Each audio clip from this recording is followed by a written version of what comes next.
La notion d'ordre de A modulo B intervient quand on s'intéresse aux puissances successives de A modulo B.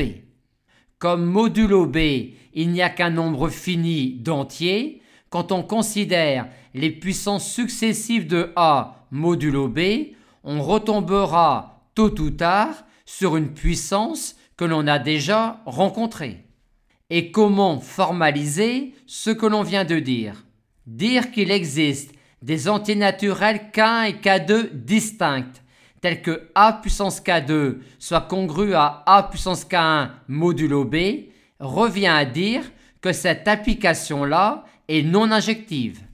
Et pourquoi est-elle non injective? Tout simplement car un ensemble infini ne peut pas s'injecter dans un ensemble fini.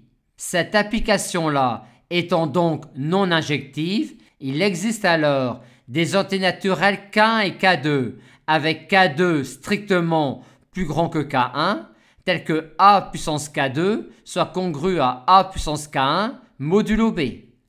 Mais comme on a supposé A premier avec B, on peut dire que A est inversible modulo B et on peut donc simplifier par A puissance K1 cette égalité de congruence-là, ce qui nous donne cela.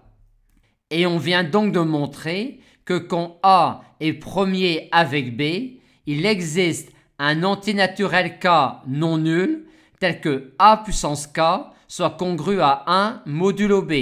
En d'autres termes, cet ensemble-là est non vide.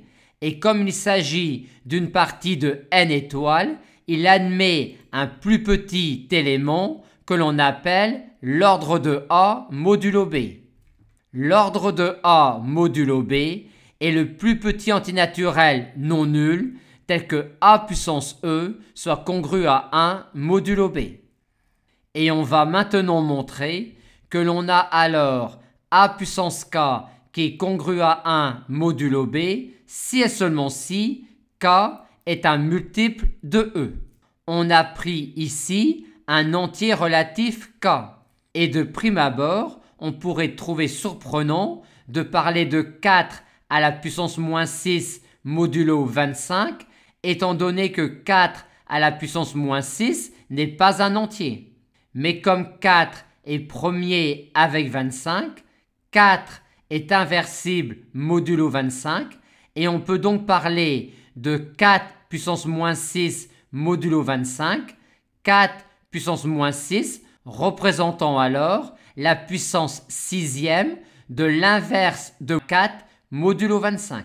Si K est un multiple de l'ordre de A modulo B, il est clair que A puissance K est congru à 1 modulo B.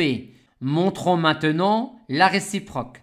Soit donc K un entier relatif tel que A puissance K est congru à 1 modulo B et montrons alors que K est un multiple de E. Pour montrer que K est un multiple de E, on va considérer la division euclidienne de K par E.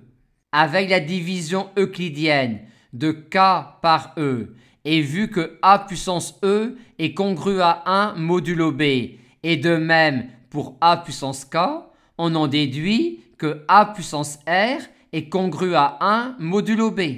Et comme R est strictement plus petit que E, et vu la définition de E, on a obligatoirement R qui vaut 0.